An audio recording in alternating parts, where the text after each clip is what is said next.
Deux mots m'ont fait pleurer. Et ces deux mots étaient prononcés par mon cousin. Mon cousin, il est affecté par une forme d'autisme. Et dans cette vidéo, je vais te raconter un peu ce qui a créé autant d'émotions. Mais au-delà de ça, voir quelle est la relation justement avec l'évolution de l'être humain. Parce que dans cet petit échange avec mon cousin, il y a une évidence dans notre évolution et qui cause aussi énormément de blocage, de souffrance, de problématiques en fait liées à notre évolution. Et lui, il a très bien exprimé sans vouloir et sans savoir peut-être la puissance en fait de tout cela. Mais c'est une attitude qui va nous aider grandement si on la comprend bien, et je veux te la partager dans cette courte vidéo, même si je pense qu'elle sera autour de 5-10 minutes. Donc, je te donne un peu de contexte et la semaine, 2 semaines en arrière à ça, j'avais amené mes enfants à voir un spectacle de Monster Truck. Et dans ce spectacle de Monster Truck, il y avait aussi d'autres choses. Il y avait des acrobates de moto, il y avait des stuntmen sur la piste, les voitures qui allaient sur les 2 roues et compagnie et compagnie. Et en partageant en fait les photos dans les groupes de famille, lui il avait vu tout cela. Et dans ce spectacle, en plus, il y avait, je ne sais pas si tu connais, mais dans Pixar avait fait un dessin animé et film aussi qui s'appelait Flash McQueen. C'était une voiture rouge un peu designée avec les yeux, avec vraiment et Flash parce qu'effectivement c'était quelqu'un qui allait très très vite, il faisait des courses de voiture. C'était une voiture. Et il y avait cette Flash McQueen aussi, et quand lui il avait vu les photos et tout, il avait beaucoup aimé. Et moi je ne savais pas en fait que lui il était disponible ce jour-là. Et comme ça en fait, en regardant les horaires des autres événements, j'avais remarqué qu'il restait un dernier week-end, c'était ce week-end-là. Et donc je le propose, s'il avait envie, de venir voir le spectacle. Et là, elle était toute en joie, en me disant serait vraiment fantastique.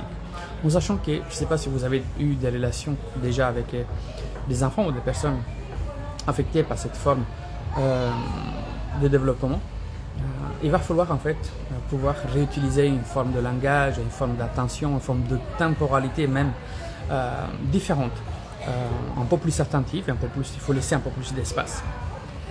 Et c'est pour ça que je trouve en fait ces communications, ces échanges très profonds, parce que on pèse chaque mot, on réfléchit partout. Et bref, on était en voyage pour y aller, et dans les voyages, petite parenthèse, je l'ai vu dans les dernières années, mais très peu, parce que j'avais fait en fait 10 ans en Suisse, donc je suis revenu en fait en Italie, et donc en parlant dans la voiture, me pose une question, il me dit qu'est-ce qui t'a amené à venir ici?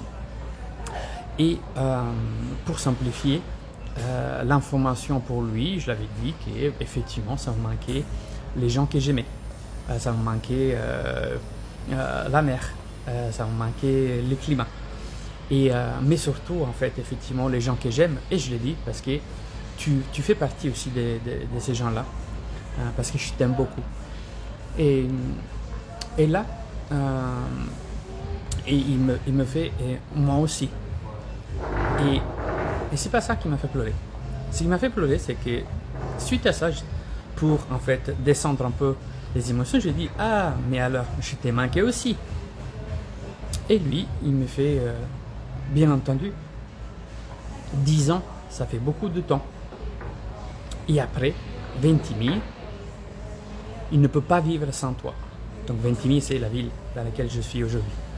Mais en fait, dans derrière Ventimille et sans toi, c'était la relation, c'était la famille et des choses comme ça. Et là, je me suis effondré par cette spontanéité, par cette profondeur, par cette expression. Et tout ému, je n'arrivais pas à parler, j'étais un peu en sanglots. Bon, lui était resté étonné que je pleurais. Et je pleurais, je l'expliquais, je pleurais de joie par les mots qu'il avait employés. Et c'est à partir de ce moment-là que j'ai dit que c'était des larmes de joie.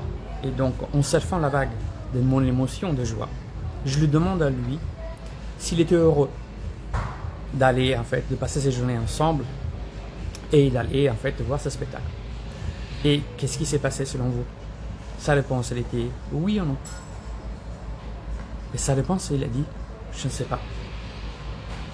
Je ne sais pas. Mais pas parce que il ne savait pas ou il ne prouvait pas des émotions. Parce que tout simplement, il a dit, je ne sais pas encore. Et derrière cette je ne sais pas encore, il y avait quoi? Il y avait un niveau d'attente qui n'était pas en fait porté au sommet, mais il était du type, écoute, on va voir le spectacle. Et une fois que je serai au spectacle et que j'aurai vécu le spectacle, je dirais que je me sentirai heureux. Parce qu'effectivement, ma question était posée sur s'il était heureux de voir ce spectacle. Mais il ne l'avait pas vu. Même si moi, comme intention a été de répondre selon l'émotion, de voir en fait cette futur dans le présent. Et bien en fait, c'est ça que souvent il nous amène à faire en fait, à avoir des blocages. C'est que nous projetons souvent le futur dans le présent sans le vivre, le présent. En tout cas, on l'anticipe. C'est une conformation en fait vraiment psychologique de l'homme prospectus. Donc nous sommes plus prospectus que erectus ou sapiens, mais ça c'est un autre discours. Et donc, dans cette partie-là, il y a la grande leçon d'un enfant autistique. C'est que les attentes, pour lui, c'était vivre d'abord et après s'exprimer au regard de cela.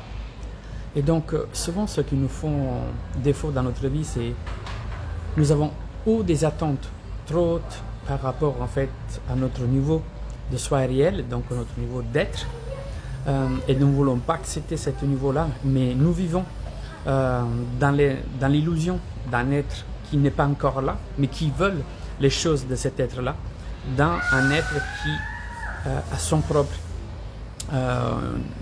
évolution, n'est pas réellement en fait à mesure de pouvoir réaliser tout cela. Et ça, c'est les attentes en fait qui nous font très souvent réfléchir sur les solutions que nous pouvons amener. C'est que dans la vie, il y a deux formes vraiment de solutionner ces aspects-là de la vie, et c'est ou tu réduis tes standards et donc tu restes dans ton être d'aujourd'hui, donc dans ton évolution d'aujourd'hui, ou tu décides d'évoluer ta situation, de ton identité d'aujourd'hui pour aller chercher en fait ces standards-là. Et donc potentiellement essayer de devenir l'être qui est en mesure de pouvoir faire les actions nécessaires pour atteindre en fait ce standard-là. Okay? Donc il y a ce jour-là où je baisse les attentes, où je change mon identité. Et les deux, ils sont justes à parcourir.